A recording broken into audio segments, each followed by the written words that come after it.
सभी भक्तों को जय श्री कृष्ण, राधे राधे। मैं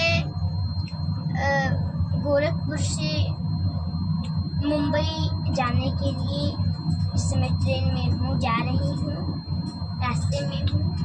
और कल से हमारी कथा मुंबई में, ईस्ट मुंबई में, वहाँ अंधेरी में होगी, सेक्टर नंबर 11 में। और अनुष्का पाठक जी और साधना चैनल पर लाइव भी होगी कथा।